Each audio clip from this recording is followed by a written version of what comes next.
Hi, my name is Ben. I'm a contractor with Barefoot Builders here in Playa Gigante, Nicaragua. And I just wanted to show you today a house that we're about 3/4 of the way through and what we've done so far. This is Brian's house. So we've got, you can see right here, this is obviously going to be our deck. It's about 10 feet out from the house. We used really strong, sturdy material, mainly because we wanted to use local hardwood material, mainly because this stuff lasts really long time and it's absolutely beautiful. But to do that, we've got to have a solid foundation because this stuff is going to weigh tons. You can see that we lifted the house off the ground about 1 meter. The reason we did that is to not only keep the house nice and cool year round, but also because being here on a wetland, we've got to leave area for the land crabs they call Halloween crabs to kind of run around too. You can see our roof system is done in aluminum. Lifetime guaranteed, rust-proof, zinc sheeting, and then most buildings in Nicaragua don't do soffits, but myself and Brian decided that it would be the best thing for this. We had to use concrete sheet material versus your regular drywall. Drywall will last only about a year in this climate down here. So, you know, it was better to use the more expensive sheeting right now. And you can see where these wires are coming out here on the deck. That's going to be can lights, soft can lights, kind of giving it a nice porch feel for the whole thing. This is the living room, and you can see these big windows that I explained before are all trimmed out by this local Nicaraguan hardwood called carbon, which is the same wood we're going to use for the deck. The reason that we went with this wood, being so hard, we won't have to poison it or put any chemicals on it to keep termites out of it, which can be a big problem in the Nicaraguan jungle. This stuff is so hard that the bugs won't touch it. And you can see the characteristic on the wood itself is beautiful. From the dark to the light, the contrast is just super nice. So this is kind of what the whole deck is going to look like. We also thought it would be a great idea to give the windows wood accents due to the fact that we're using a lot of, the house itself is all block and concrete materials.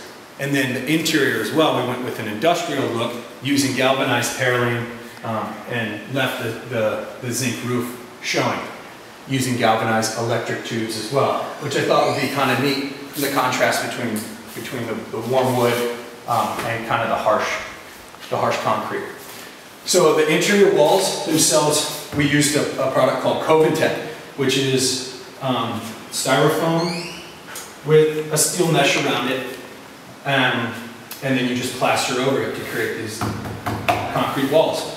And it runs flush to the exterior walls, which are made of your normal cinder block. The reason we had to do this again is because we lifted the house off the ground 1 meter, so we had to use super lightweight material. One of the things I really like about this house that makes it unique is this big feature door that we're going to install here.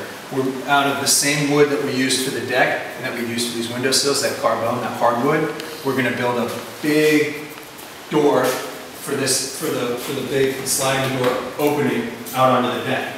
It's going to be on a rail, and it'll be kind of like a train car door, slide all the way open. For the most part, it'll stay open and just be a wooden feature wall because there's another interior door that's going to act kind of as the element and bug protector, which will be just your classic glass door, sliding glass door with screen to walk out onto the porch. Not only as wood accent, but this big sliding train door will also act, you'll be able to close it and it'll act as security. Okay, this is the kitchen, which is really just an extension of the living room because for the most part, you know, everyone hangs out in the kitchen anyways, which is why we went with a big nice bar top. Hardwood stools we had custom built to go underneath here. Brian and I thought it would be good to have this polished concrete finish, which I'll cap off with an epoxy as well, to kind of give it a little bit more sheen and to make it easy to clean.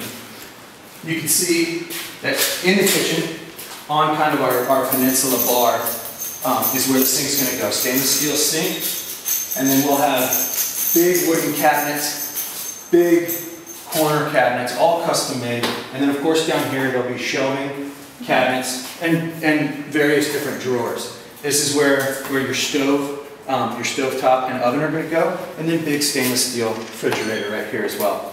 We're going to custom build a cast iron pot rack above the stove too. And again, all the wood accents to kind of keep with the theme. So with all the wood cabinets and wood trim in here, I think it'll really give that nice contrast. Coming into this hallway, you can see two little windows up top, which are right next to the ridge in our hip ceiling, in our hip roof, where we put a ridge vent.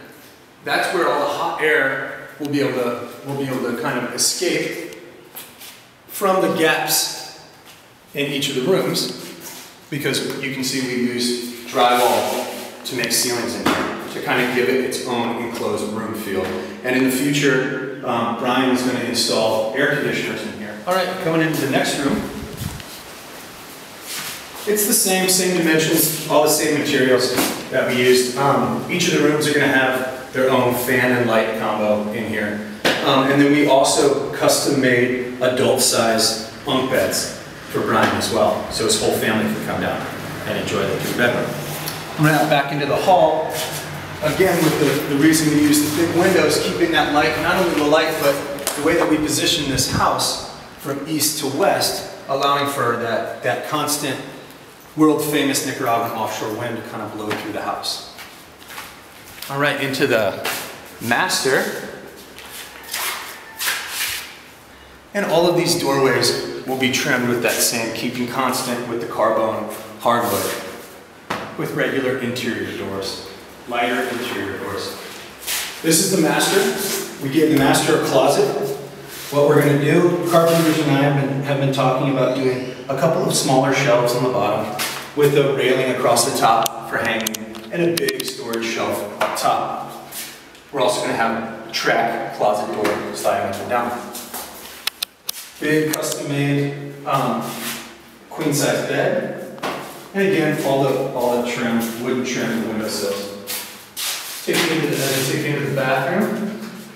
Kind of show you the master bath is almost exactly the same as the bathroom in the hallway, which is hard to see right now because we obviously don't have any light fixtures installed yet. It's kind of dark in there, but we're hardwood vanity.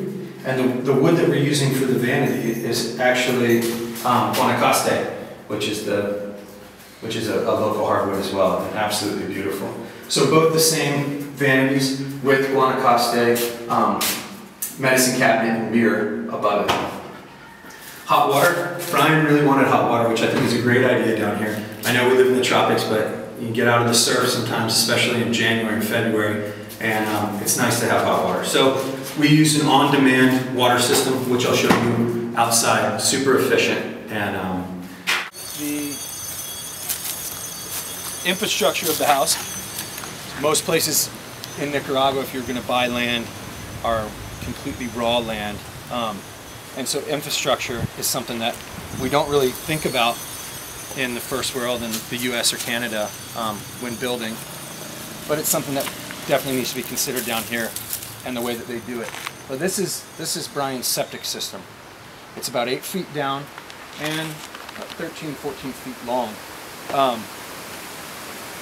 Right here is where we're going to install a big ball joint, a big ball joint. I can't think of the word in English right now. Speaking Spanish every day has got my terminology in English all screwed up.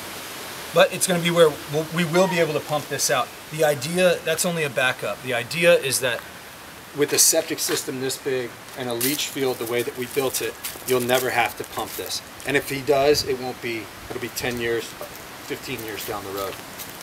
Venting it according to code here in Nicaragua. And yes, believe it or not, there is code in Nicaragua.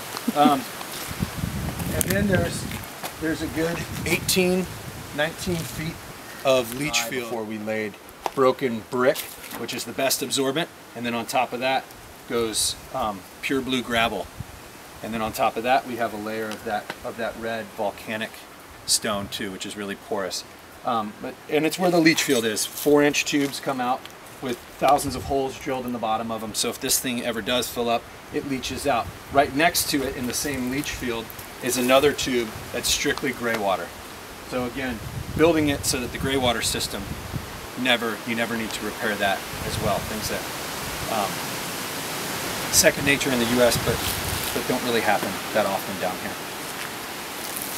This is what they call a caja de respuesta, which is where they'll open it up if they ever get any clogs, jams on any of their plumbing. You can open this up and push any material that's blocking it through. You can see that we used 4-inch PVC tubing. Down here, standard and code is 2 inches, which is why when you come to travel to Central America, you never throw your toilet paper in the toilet. That's the only reason. So of course, we, American standardized it, and so Brian won't have to worry about that, won't have to have nasty trash sitting around in his bathroom. Another advantage of lifting the house off the ground was that we were able to run all of our plumbing and electric under the house, which means we can have full access to it like we would back home with any crawl space or any framed and sheet material house, like we build back home. So it's nice. Exterior on-demand hot water heater out here. 1200 volts, big enough to run 2 sinks and 2 showers, which is what we have at one time.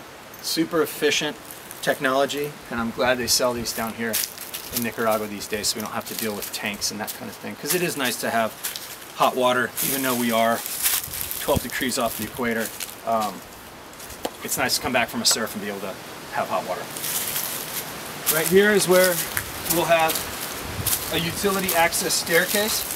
It's only about 35 inches wide, but it'll be just a short staircase down, so you can walk back to your bodega, your shed if you need to. And again, the soffit's wired for hardwired on a switch for lighting out here as well, to kind of keep this side of the house lit. And if you need to go check on your pumps or you're doing laundry in the middle of the night or something, you can have access from your deck.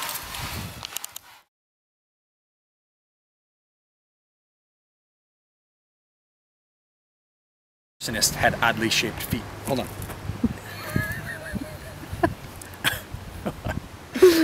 Okay. Hey guys. Boring, don't I? It's boring. That's why they do it in sections. Let's do this, and let's do this. Okay. Okay. Go. Hey guys, my name is Ben. I'm head contractor for Barefoot Builders here in Gigante. What? Oh, you're shaking your head now. I thought you were shaking your head. No, it's a bug. Okay, let's start over. Hey, my name's Ben. I'm head contractor for Barefoot Builders. Here. Come on, let me do that again.